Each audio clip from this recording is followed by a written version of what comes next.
Ibo là ń báyé lọ, ibo là ń bórílẹ̀-èdè yìí rè. Kí làwọn olórí wa ń fi wá pè gan? Kí ló dé tí gómìnà àtijọba ìpínlẹ̀ Ọ̀yọ́ tí wọ́n mọ̀ parọ́ kí wọ́n fẹ́ gbà ń bẹ̀ sáwọn náà mọ̀ ń pa àjínigbé ni? Ẹnìkan sọ gbogbo ọgbà ọlọ́dàbí ẹni pé gbogbo àwọn gómìnà ni wọ́n ń pa àpapín lórí ìjínigbé. Wọ́n á nírọ́ ní jàre, eléyìí ò lè wáyé. So béèyàn bá tiẹ̀ wá jíwó kò ní jẹ́ bí 1 billion naira. Wọ́n lè ní àwọn ajínigbé béèrè 1 billion. Wọ́n béèrè ílọ́ọ̀sì 2. Wọ́n béèrè nǹkan ìjà ogun. Wọ́n sì béèrè òfin ṣàríà. Ń tá ń gbọ́ yọ̀ ọ̀tọ̀ọ̀tún ni, tàbí ń tó ṣẹlẹ̀ gangan tàbí tí wọ́n lọ ṣẹlẹ̀ gangan ọ̀tọ̀ ni. Àmójú ajé kò ní sọ. Ń tíjọba ìpínlẹ̀ Ọ̀yọ́ sọ, ń táwọn tó wà nígbèkùn sọ, torí principal yẹn fọ̀rọ̀ léde. Ẹ dẹ̀ mọ̀ wípé tí ń ṣẹlẹ̀ ń bẹ̀ ọ̀rọ̀ tó ṣẹlẹ̀ níjù ni. Aráalé ò lè gbọ́, bára ju ọ̀bá ránṣẹ́ lé. Ọmọ ti kú, ìyá ò gbọ́. Ìròyìn kan tí wọ́n fẹ́ kó jẹ́ òdodo ni pé wọ́n ní ọ̀kan nínú àwọn ọmọ kéékèèké òun pọ́gbẹ́mímì, wọ́n fẹ́ gba ilé yìí gbọ́. Mọ̀rá àwọn èèyàn kan tán fi píkṣọ̀ ọmọ ọ̀hún sórí ìtàkùn ayélujára tí wọ́n wá kọ àkọlé síbẹ̀ ń pé ẹ̀mí rẹ̀ ò gbé wàhálà ìgbèkùn tí wọ́n wà pẹ̀lú àwọn ajínigbé. Mo wá ní ká ní bẹ́ẹ̀ ló ṣe rí ni a ti gbọ́ ìròyìn ọ̀hún jù bẹ́ẹ̀ lọ. Orí Facebook nìkan kọ́ láti rí. Mi wá mọ̀ bóyá ẹ̀yin náà bá ròyìn pàdé bẹ́ẹ̀, bó tiẹ̀ jẹ́ pé ròyìn táwọn ọ̀fẹ́ gbọ́ ni, a fẹ́ kó dé tí gbọ́ wa rárá, torí a fẹ́ pàdánù ọ̀kankan nínú àwọn ọmọ tí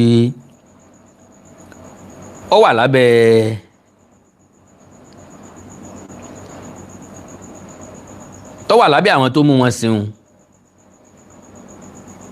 àbí tí wọ́n kó wọn papá mọ́ra. Ìjọba ìpínlẹ̀ Ọ̀yọ́, ìjọba àpapọ̀, stop playing politics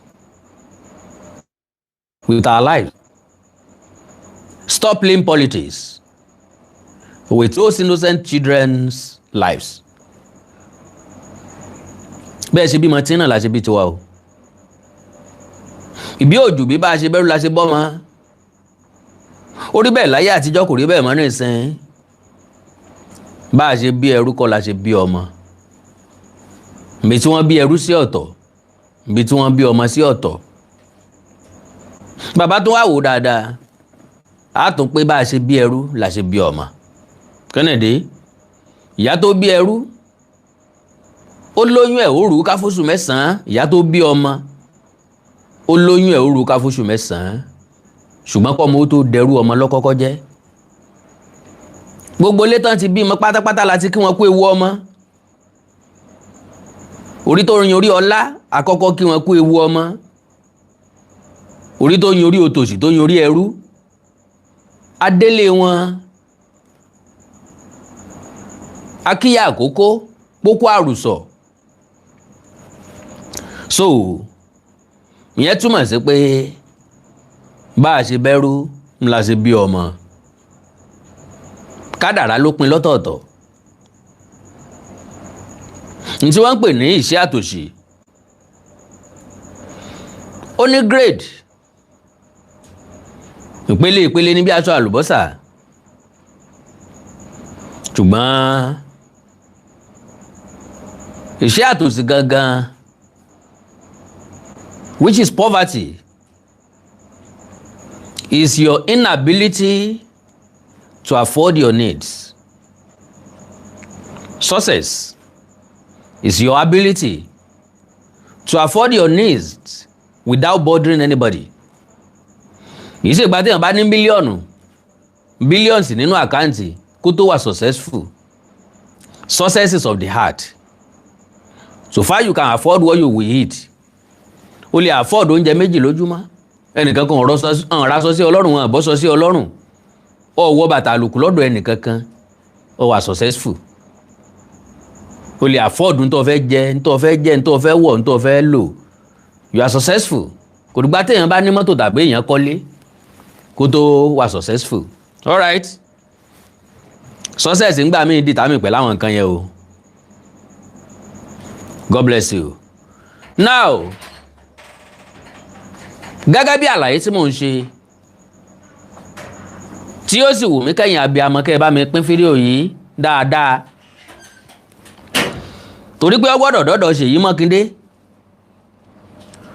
Ó gbọ́dọ̀ dọ́dọ̀ Speaker of the House nípínlẹ̀ Ọ̀yọ́.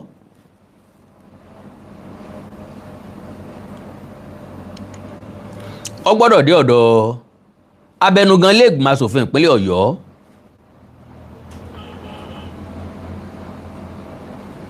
God bless you, sir. God bless you, ma. Ẹ káàbọ̀. So, ó wà very very unfortunate pé àwọn kìíní ọ̀hún play politics pẹ̀lú life àwọn ọmọdé yìí. According to that woman, ó ló ti pé 23 or 24 days táwọn ti wà ń bẹ̀ tí wọ́n ti ń wẹ̀wù kiri, ẹ̀wù kan ṣoṣo kiri bí ewúrẹ́. Wọ́n ń wẹ̀wù kan kiri bí àgùntàn. Torí àwọn bàbá wa ní àgùntàn nìkan ni kì í paṣọ ìsìn dà.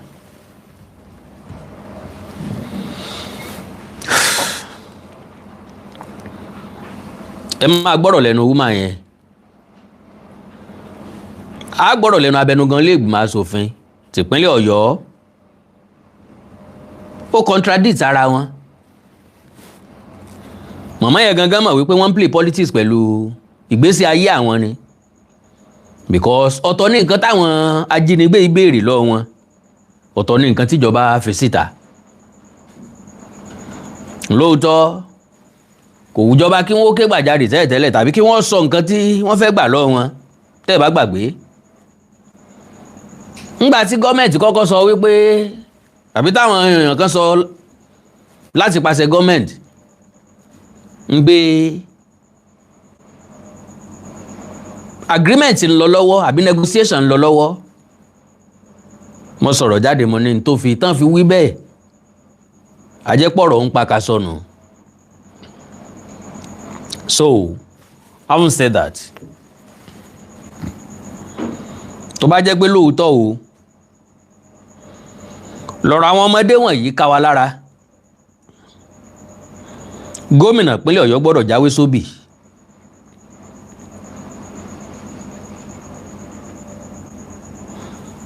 Ẹ gbádùn mi, ẹ bá mi pín program yẹn láàrin ìṣẹ́jú kan ẹ jọ̀ọ́, ẹ dákun, mò ń bẹ̀ ni o, ẹ bá mi pín láàrin ìṣẹ́jú kan. Ṣèyí Mákindé àtàwọn tí wọ́n ń bẹ nípò ìjọba gbọ́dọ̀ rí eléyìí.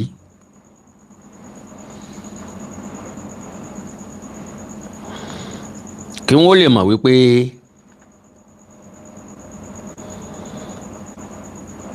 Ìdòwú kìí ṣerú ìbejì, ẹ̀kẹta ọmọ lásán ní í ṣe.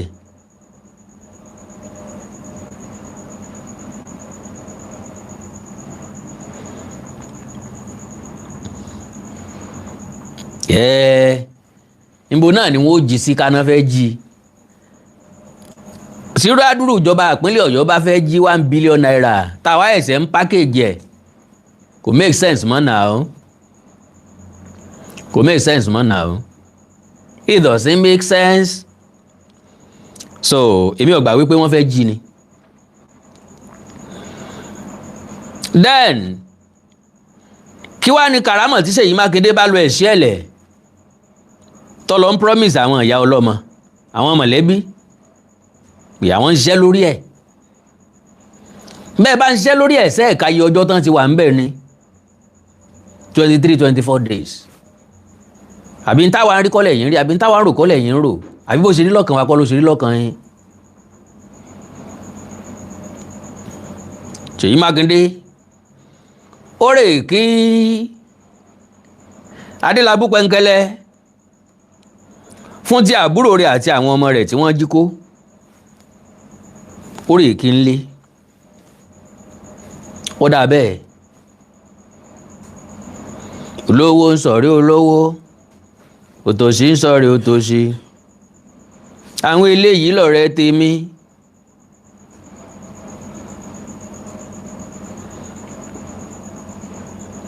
Ẹ má bínú, mo ní kẹ́ bá mi share láàrin ìṣẹ́jú kan o, so that ká lè flow, as in ká lè nígbàgbọ́ pé yóò dé àwọn ibi tá a fẹ́ kó dé.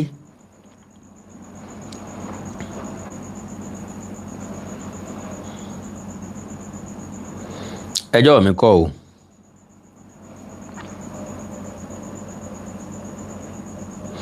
Agbára mi kọ́ rárá, agbára mi kọ́ o, wípé mo wà láyé mo tún wà láyé, Ọlọ́run mi ló ń ṣe bẹ́bẹ́. Agbára mi kọ́ rárá,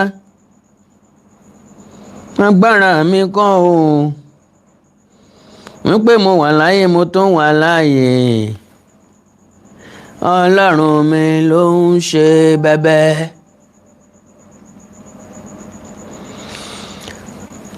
Ẹ káàbọ̀ padà.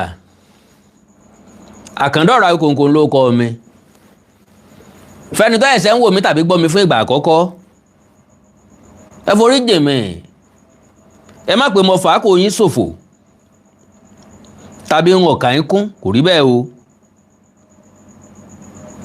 Kò rí bẹ́ẹ̀ o. Ṣe ni mo fẹ́ kí ọ̀rọ̀ yìí kó dé àwọn ibì kan.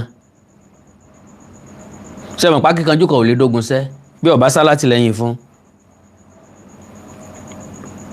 Now mo ṣì ń bọ̀ o.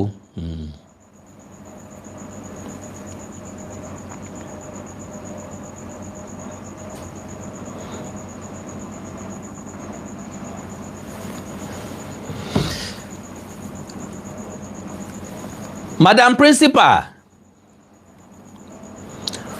wọ́n ní àwọn onísùnmọ̀mí, àwọn tó jí wọn gbé.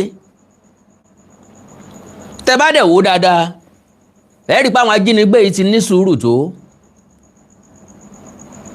Sùúrù máa ń nípẹ̀kun o. Ó máa ń níbi tí ara máa ń gba nǹkan dé. Tó fi jẹ́ pé téèyàn bá nírí pé wọ́n mú òun ṣeré, yóò wá react. Sódìgbà tẹ́yìn bá tó fọ́ ká tó mọ̀ ṣáájò káàkiri.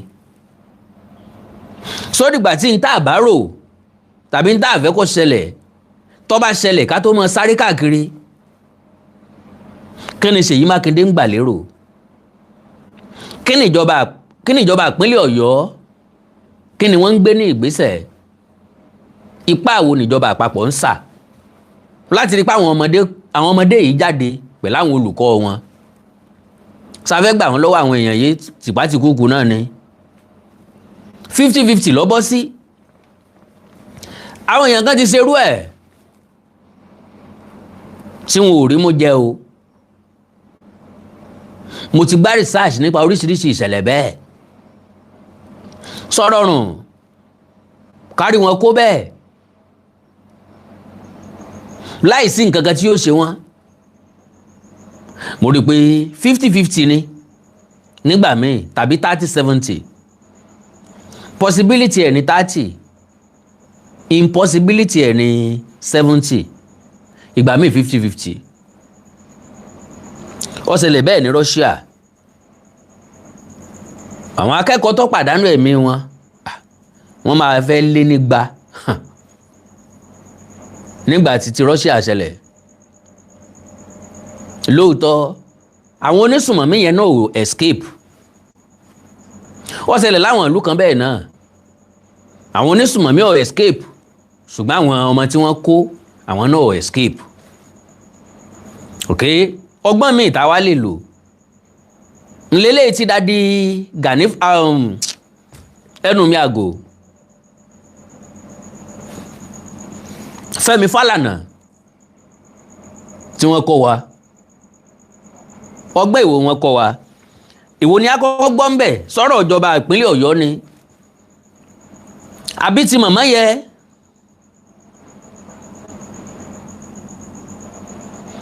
àbí ti màmá yẹ àbí ti Fẹ́mi Fálànà ẹjẹ́ akọ́kọ́ gbọ́rọ̀ lẹ́nu ìyá yẹn tàbí ká kọ́kọ́ gbọ́ ti ìpínlẹ̀ Ọ̀yọ́ yes ẹjẹ́ akọ́kọ́ gbọ́ ti ìjọba ìpínlẹ̀ Ọ̀yọ́ lẹ́nu speaker House of Assembly Ọ̀yọ́ State. These children and teachers back. n tó sọ ni pé a máa gba àwọn ọmọ yìí àtàwọn olùkọ́ wọn padà. If it was up to you, would you negotiate with terrorists if terrorists ask? tó bá jẹ́ ẹ̀yin ni if it was up to you will you negotiate with the terrorists if terrorists For weapons? if terrorists ask for weapons if terrorists ask for weapons They ask for money. they ask for money They ask for concession on future laws they ask of concession of future laws of this land of this land as part of their ransom. as part of their ransom. If you are the governor, would you accept those ransom? If you are the governor, would you accept those ransom? Would you accept for those people to be integrated into that community? We don't know the details. We don't know the details.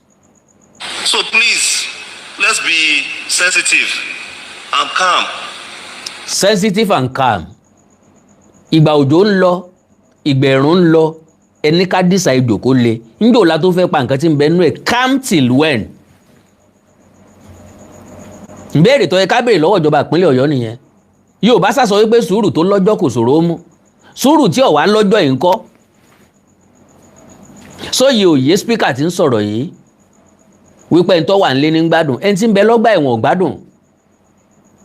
Kò sábà sí yàtọ̀ nínú ọjọ́ lọ́gbà ẹ̀wọ̀n bí ó bá ti sí kàlẹ́ndà tó fi hàn pé ó ní Sunday ó ní Monday ilẹ̀ ń ṣú ilẹ̀ mọ́ náà ni àwọn èèyàn tí ń bẹ́ńgbèkùn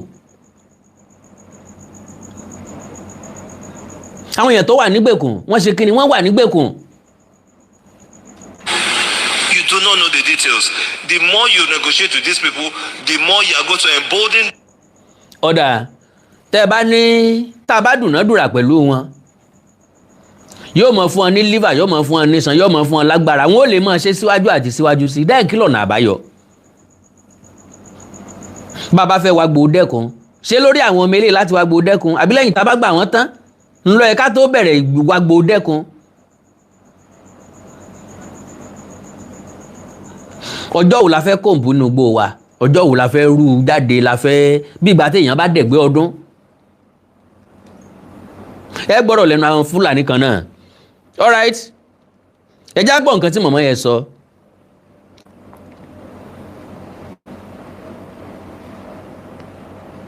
Everyone, please, I have come to make some clarifications. Today makes it the 24th day that we have been in this place. Today make it 24th days that we have been in this place. Tán ti wà níbi tán wà yẹn aṣọ kan tó wà lọ́rùn màmá yẹn náà ló sì wà lọ́rùn ẹ̀ fún 24 days. And it seems that some people are making our problems to be complicated already. We were shown some print media where it was stated that these people that abducted us requested for release of some people. They requested for ₦1 billion. They requested for Sharia to be entrenched in the country.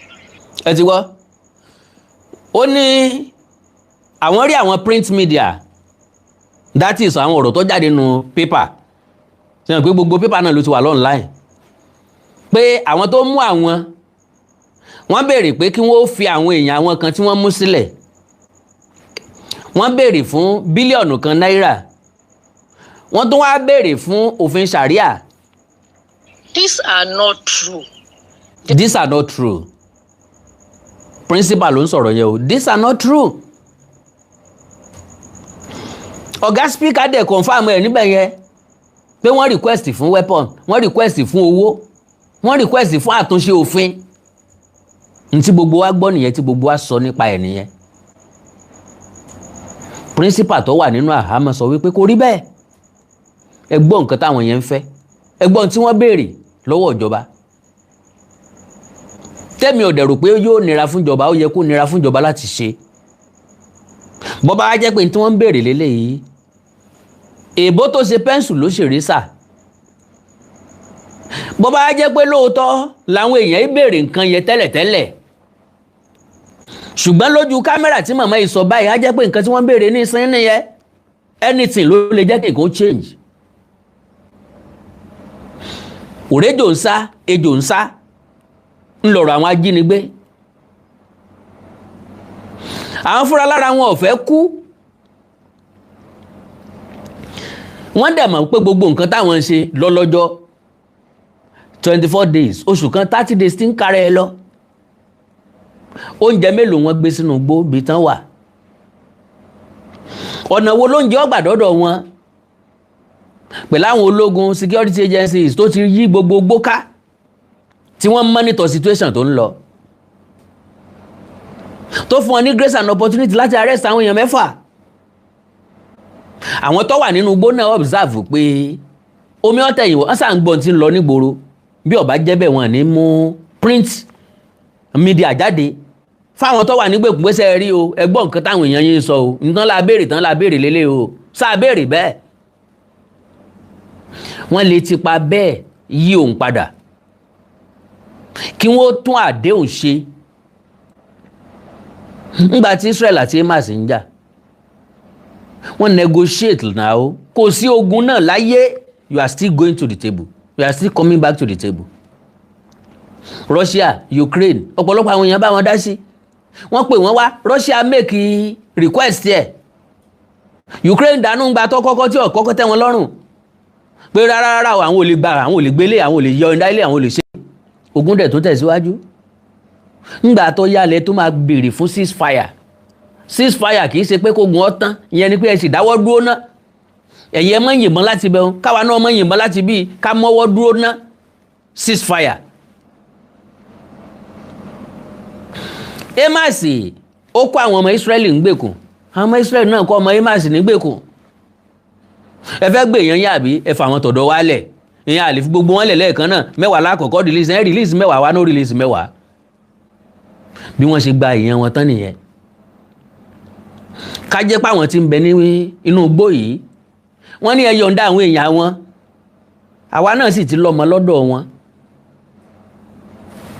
Àwọn èèyàn tí ó wà ní Abolongo tó wà lágodi tó jẹ́ èèyàn wọn, iṣẹ́ kí wọ́n ń ṣe fún ìjọba níbi tán wà.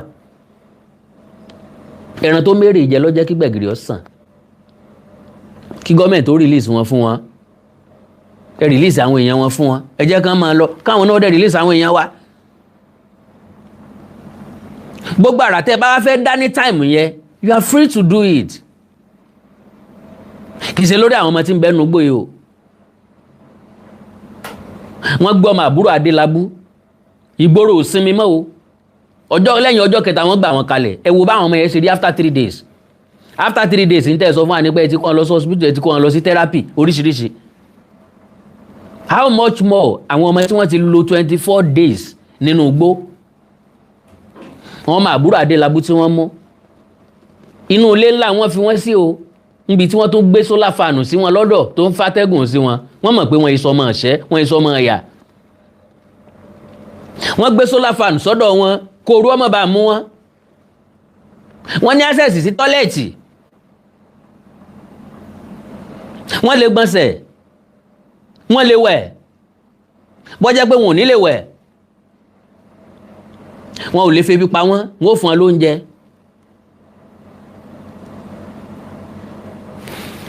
Àwọn ológun rescue wọn jáde, but àwọn eléyìí tó wà nínú igbó ńkọ́. Màmá yìí ni wọn ò béèrè fowó. Ẹ gbọ́, ẹ já gbọ́rọ̀. They are just trying to create problems for us. We have been here since we have not been forced to worship in Islamic way. Ẹ gbọ́rọ̀ tó sọ. Láti ìgbà táwọn ti wà ń bẹ̀, wọn ò pọ́n ní dandan fáwọn wípé káwọn ó kírun. bó bá jẹ́ pé ọ̀rọ̀ Islam ní ń bẹ lọ́kàn wọn wọ́n ti fún gbogbo wọn lágé náà ó pé dandan ẹ̀kọ́ bá ṣe ń kírun ẹ gbọ́dọ̀ máa kírun lójoojúmọ́ ọ̀tọ̀ ní request wọn wọ́n dẹ̀ wà clear about it kí ló dé tí gómìnà Ṣèyí Mákindé àtàwọn ìsọ̀ǹgbè rẹ̀ kí ló tán play politics èmi ò bá ti gbà bẹ́ẹ̀ tí ìbá ṣe speaker àwọn tó sọ ọ̀rọ̀ jáde ló jẹ́ ká gbà wípé these guys are playing politics. ìmọ̀lẹ́ ń gbàwẹ̀ mùsùlùmí ń gbàwẹ̀ ó lòun ọ̀dá tọ́mì ta ló fẹ́ sẹ̀rí ọ̀nà fún bó bá lọ́lọ́run rínú jẹ́ káráyé náà ó róde. wọ́n bá release àwọn táwọn kidnappers ń béèrè ṣé wọ́n ní béèrè another condition wọ́n lè ever béèrè another condition mọ́ wọ́n máa make request wọn once wọ́n ní béèrè another condition mọ́ so ká fi léyìn lẹ̀ bẹ́ẹ̀. We have been left alone. They have not troubled us concerning that. They are not asking for Sharia law. They are not asking for money. The single thing they are asking for is the release of some of their people. I don't know. Ẹ gbọ́rọ̀ báyìí wọn ò béèrè fún Sharia law wọn ò béèrè fowó 1 billion naira wọn ò béèrè fún ta ló wá kúkú story pé wọ́n ní káre san 1 billion naira kan sínú àkáǹtì kan ní Kotonu because every one of us mọ̀ pé ẹni tí ó send owó sínú àkáǹtì kan ní Kotonu èèyàn kan sá lọ gbà báǹkì tàbí wọ́n transfer ẹ̀ kó nínú báǹkì níbi kan wọ́n sá transfer ẹ̀ sí báǹkì kan sáà ni wọ́n ní àkáǹtì kan wọ́n sá send ẹ̀ sí. Gọ́ọ̀mẹ̀ntì lè ṣiṣẹ́ pẹ̀lú gọ́ọ̀mẹ̀ntì Republic of Benin àti Nàìjíríà wọn ṣẹ̀ṣẹ̀ máa ṣiṣẹ́ papọ̀ lórí issue.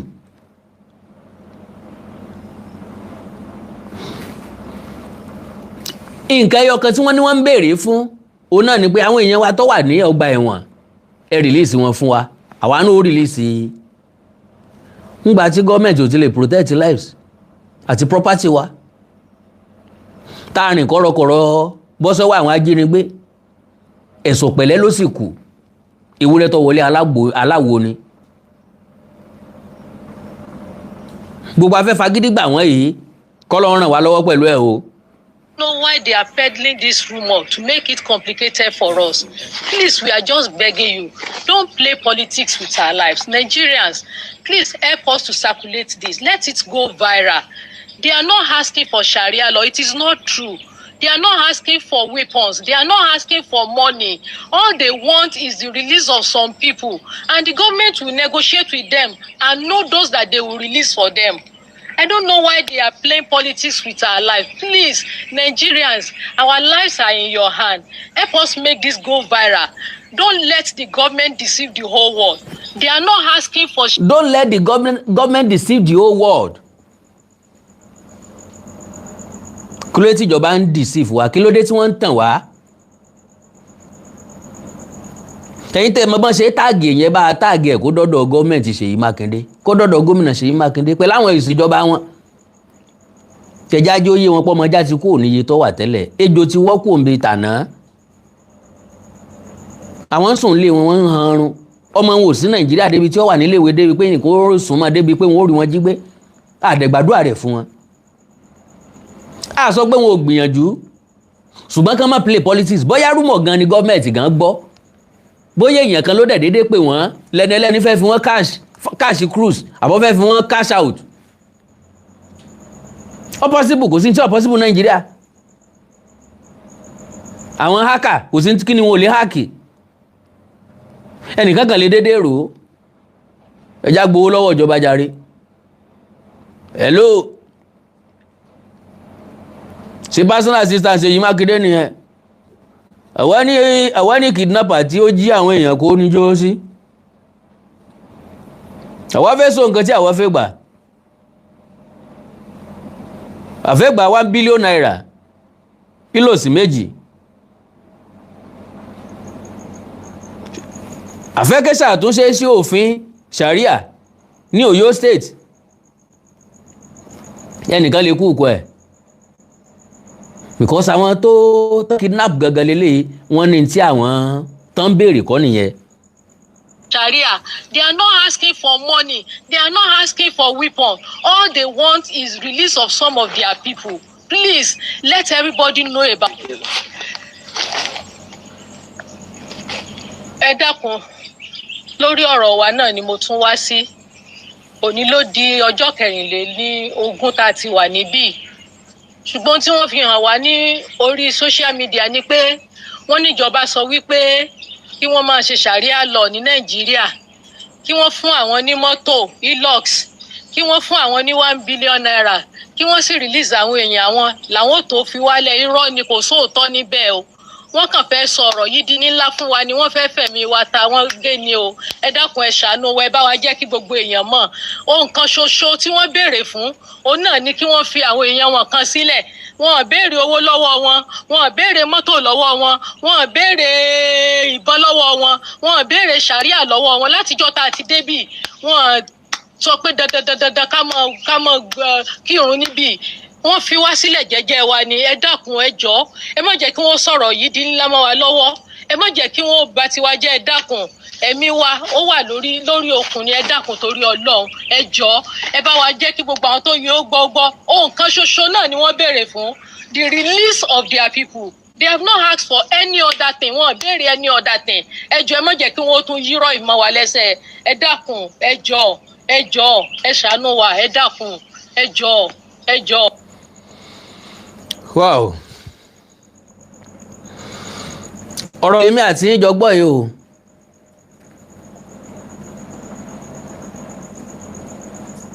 Àsìkò láti dáyàn lẹ́bi kọ́ leléyìí, àsìkò gbésẹ̀ ni. Bọ́ bá jẹ́ mi gómìnà Ṣèyí Mákindé tàbí àwọn tí wọ́n jọ wà nípò ìjọba,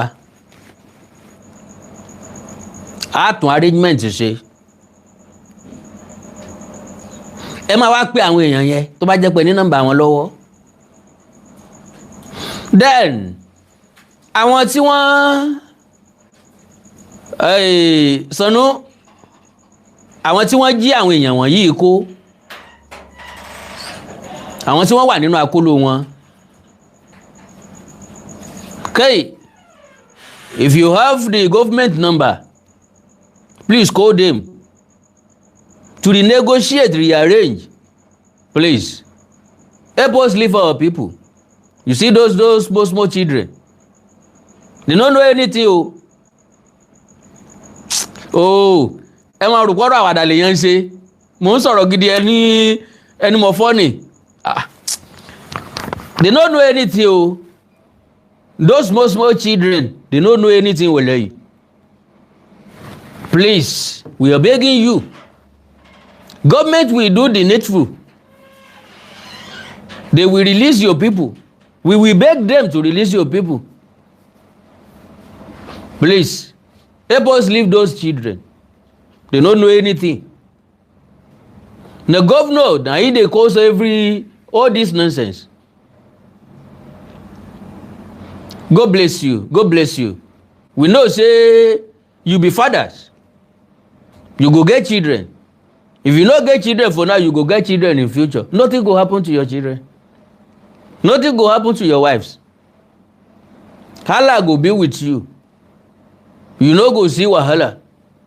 You no go see fitina. Kindly help us leave those children. Gómìnà Ṣèyí Mákindé,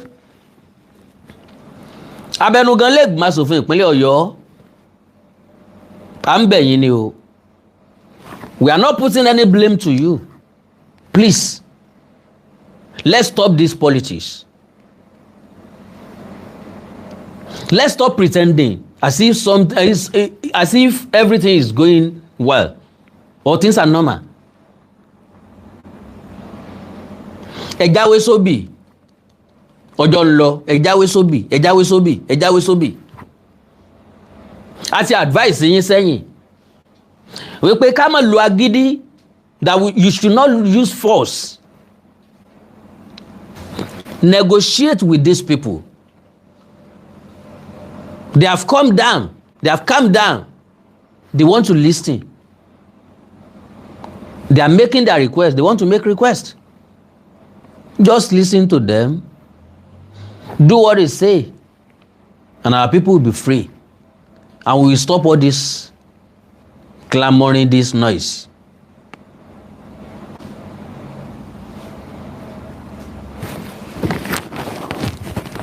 Bó ti ẹ̀ jẹ́ pàgbọ́ kankan látọ̀dọ̀ ìjọba àpapọ̀, wọ́n lè sọ pé àwọn strategize ni.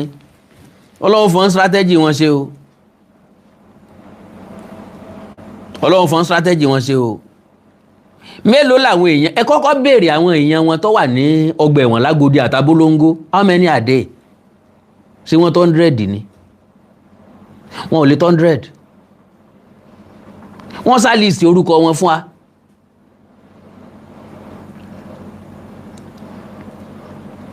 Ìyá dẹ̀ wá lọ wádìí kí làwọn èèyàn wọn ṣe.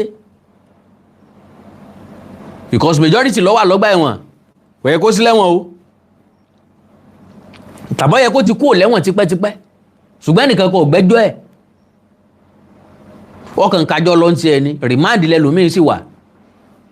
Wọ́n ti convict ẹ̀, wọ́n ti prosecute ẹ̀, wọ́n ti ìdájọ́ ẹ̀ kò tí ì sí nǹkan kan tó ṣẹlẹ̀.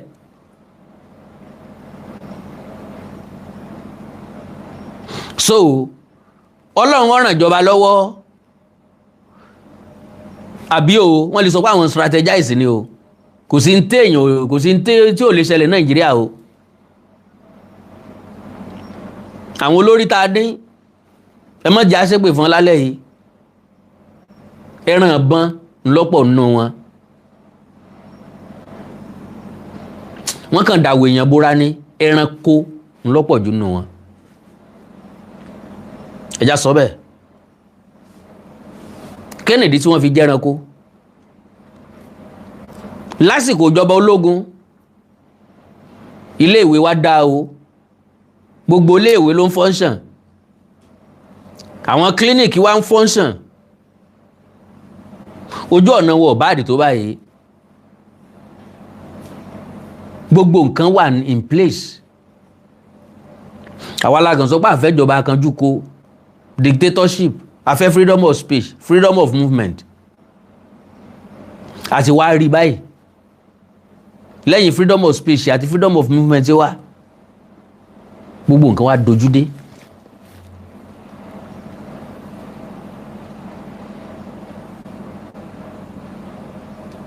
Àbí lásìkò ìjọba Babangida ní 6334 bẹ̀rẹ̀. Ọdún 4 primary, ọdún 3 àkọ́kọ́ junior secondary school, ọdún 3 ìkejì senior secondary school, ọdún 4 ní university ló bẹ̀rẹ̀. Láyé ìjọba Buhari ológun, ọ̀fẹ́ la gbóògùn lọ hospital. Láyé ìjọba Babangida, ọ̀fẹ́ la ń gbóògùn lọ hospital. Ẹni tó bá fẹ́ jà míyàn kó jáde. Wọ́n bá fẹ́ mú yàn lọ sí hospital láyé ìgbà náà, àwọn màmá wa fọ ike dání tí wọ́n fi gbóògùn wá. Wọ́n fọ ike lọ, wọ́n mú ike lọ, ike lásán, plain ike lásán wọ́n mú lọ. Wọ́n dẹ̀rọ oògùn oríṣiríṣi fún wọn wálé tán máa lò fún wa. Kò sálágbádá tó ronú débẹ̀ o, látorí Ọbásanjọ́ dórí Bọ́lá Tinubu tó wà ń bẹ̀ nísìn. Lásìkò ìjọba ológun, omi ẹ̀rọ wà káàkiri ìlú, ẹni tó bá fẹ́ jà míyàn kó jáde. Omi ẹ̀rọ wà káàkiri, omi ẹ̀rọ dẹ̀ ń wọlé, ó dẹ̀ ń wọ àwọn ilé kan. Lásìkò ìjọba alágbádá ni wọ́n gé omi ẹ̀rọ tán ní gbogbo lédi oníbọ́ọ̀hù. A sì ní water corporation. Kí ni water corporation ṣe lénìí? Gbogbo ilé ló ní bọ́ọ̀hù nísìn. Ǹjẹ́ ò ní bọ́ọ̀hù ní kànga? Àwọn tó ní bọ́ọ̀hù lẹ́kọ̀ọ́ ńgbà náà, àwọn tí wọ́n ń ta omi ní ń ló ní bọ́ọ̀hù. Láńlọ́ọ̀dù tó ti rìtáyà tí ó fẹ́ kí ibi ọ̀pá ń kú ní ọ̀gbẹ̀ bọ́ọ̀hù sínú ilé tí ó ra jókòó tàbí ọmọ pawó ẹ̀ láràárọ̀. Èkó mọdé tí mo ti rí tí wọ́n ń ta omi. So láyé ìjọba alágbádá yìí kò sí nǹkan tó work. Fígọ̀ owó là ń gbọ́ sétí, àárín ara wọn náà wọ́n ń pín sí. Ǹtá gbọ́ ni pé ẹnìkan kó 8 billion, ẹnìkan sì kó 75 billion. Alison Madueke, ẹwà dúró owó tó nìkan kó. Emefiele ẹ wá dúró owó tó nìkan kó, àwọn owó tó ṣèlú lórí tó ṣèlú láǹfààní ẹ wá ní wọn ìṣe ẹranko tó tó wọn láyé ò sí. Gbogbo àwọn tí ń bẹ nílé ìgbìmọ̀ aṣòfin àgbà Senate tán wà House of Rep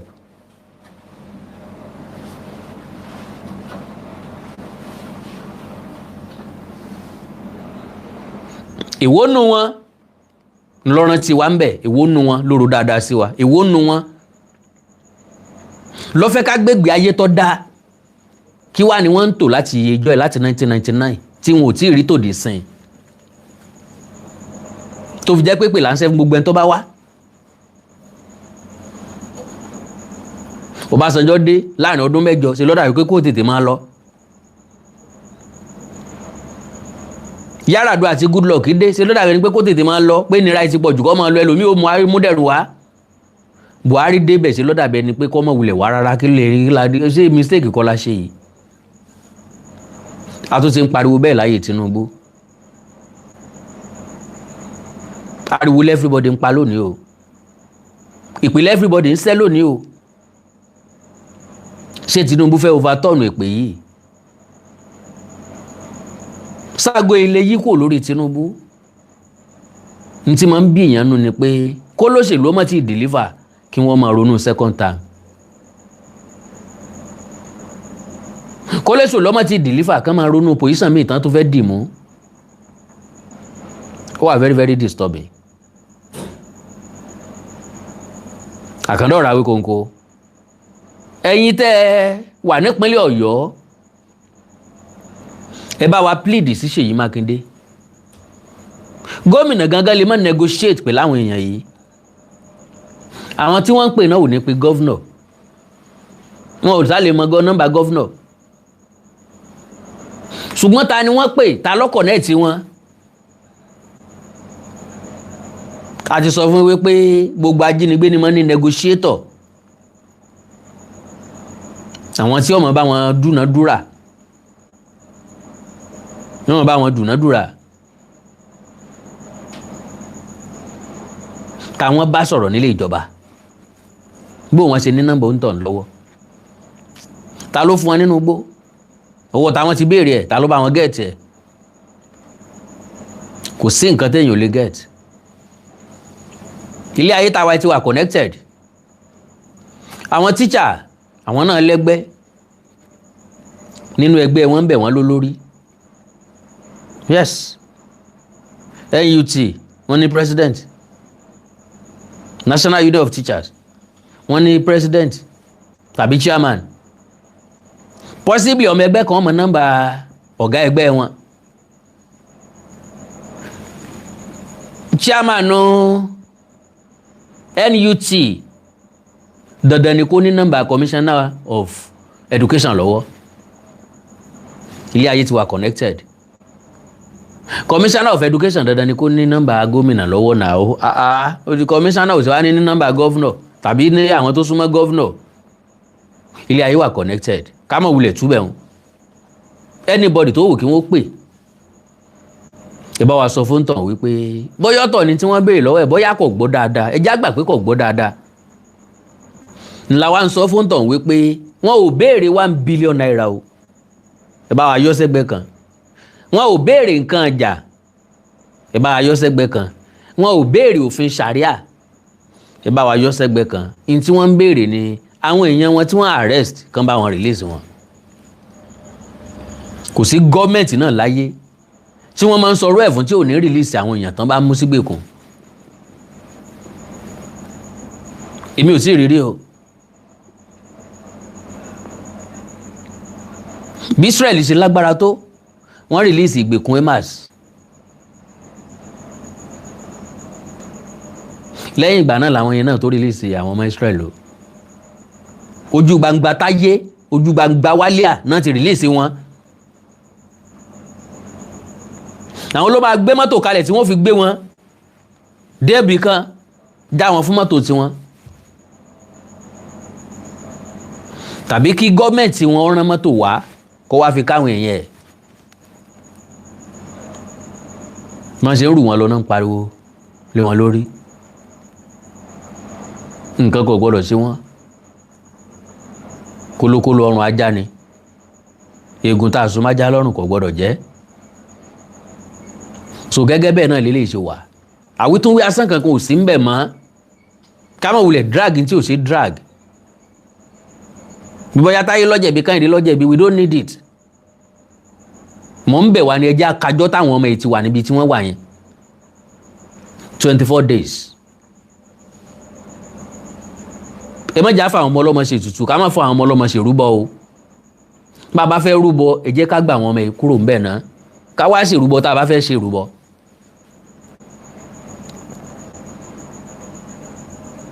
so àánú Olódùmarè ò ní fi wá sílẹ̀ o dandan ni wọn ó rìlíìsì àwọn tó ń béèrè yẹ ìgbà náà tó máa gba àwọn tó ń fẹ́ gba ìkọ̀rà ọgbọ́ òdigi so ẹ má wulẹ̀ jẹ́ kí n sọ̀rọ̀ Fẹ́mi Fálànà o torí àwọn tí wọ́n wà nínú igbó lè padà rí ní tí mo ṣe yìí o kọ́mọ̀ wá di òun ṣe mí òun gbà mí àṣẹ dúpẹ́ lọ́wọ́ ẹni tí ń ṣe ni tí tó ń gbà ni eléyìí wà nínú iṣẹ́ mi ìtọ́jáde ẹ lọ wò Láwíkóńkó TV lórí YouTube God bless you mi ì mọ̀ bóyá mo lẹ́ tó fẹ́ pè mí o pápápá kọ́ọ̀lù 2 sí 3 péré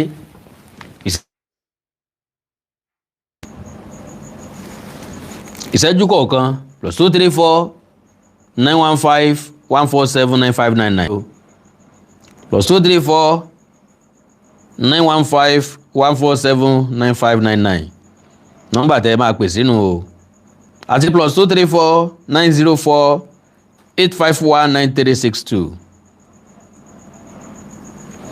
+234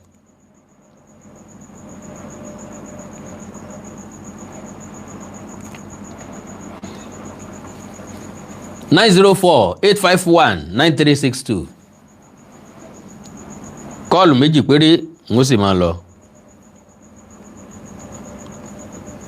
tó bá yìí wọlé ni o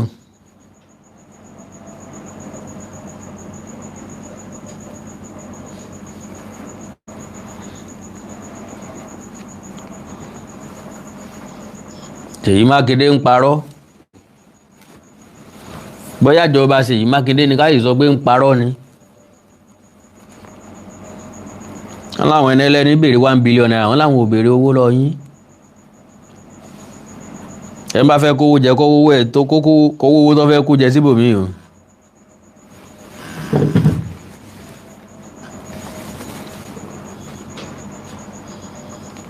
ìgbìyànjú mi lè pí kọ́ọ̀lù ń bẹ̀ yẹn o fóònù tí mo fi ń ṣe program nìyẹn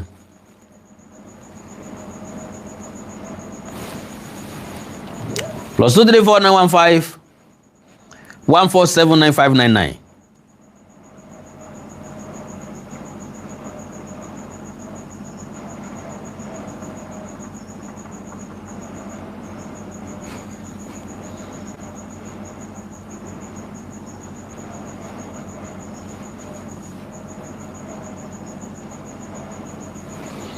+234 915 147 9599 ìgbìyànjú lè pè sórí yẹn o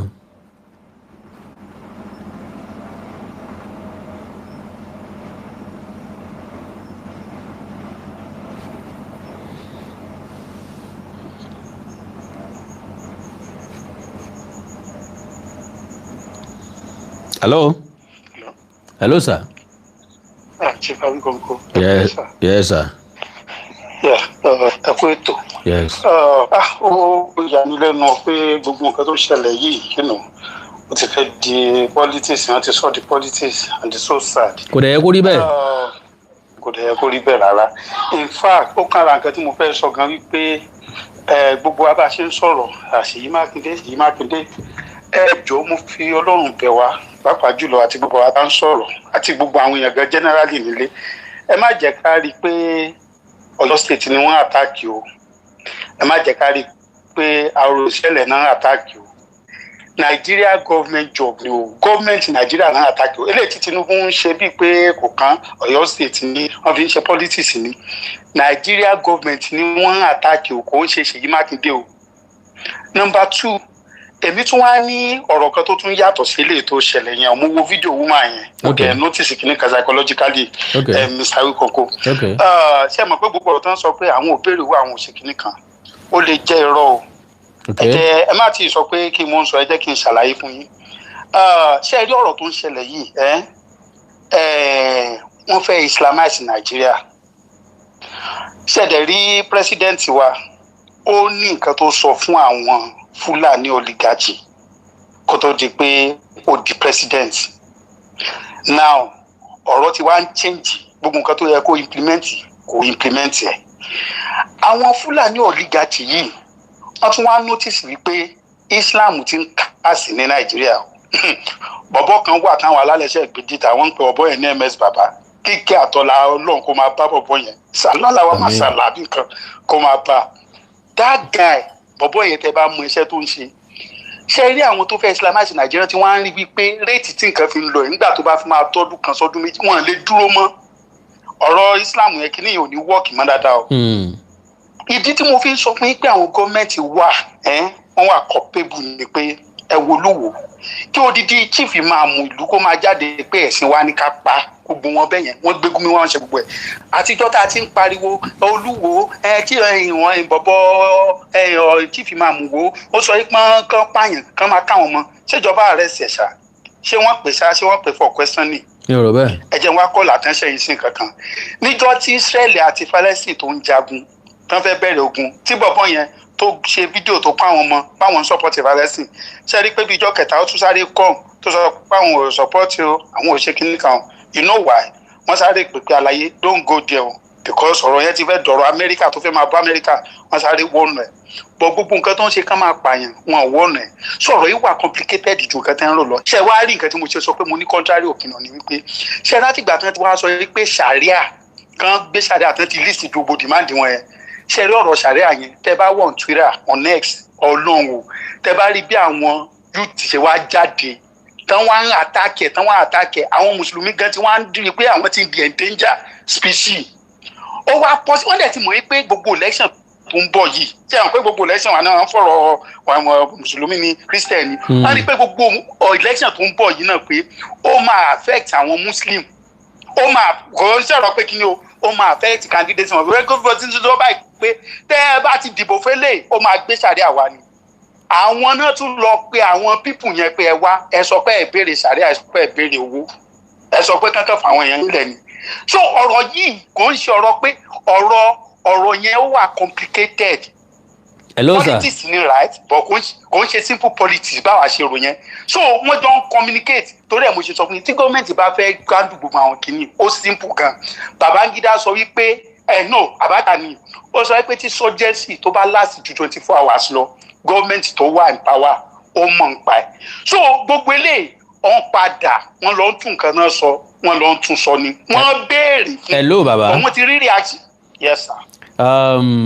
ẹ rí i pé mo máa ń sọ pé Yorùbá mi complete yes sir. kò sẹ́kù síbi kankan o mo mọ tí mo ń sọ o ẹ rí i pé nínú ọ̀rọ̀ tí mo sọ gbólóhùn kan pé tá a bá bú ọba tá a bá bú ọba lẹ́yìn tá a wá dójú ẹ̀ tá a láàbù mọ́ ẹ já gbà pé àbú ọba mọ́ that is ká ní wọ́n béèrè tẹ́lẹ̀tẹ́lẹ̀ ṣùgbọ́n tí woman yìí fi sọ̀rọ̀ bẹ́ẹ̀ yẹn á jẹ́ pé ọwọ́ ti kọ ọwọ́ náà nìyẹn rearrangement ti wà renegotiation ti wà ń bẹ̀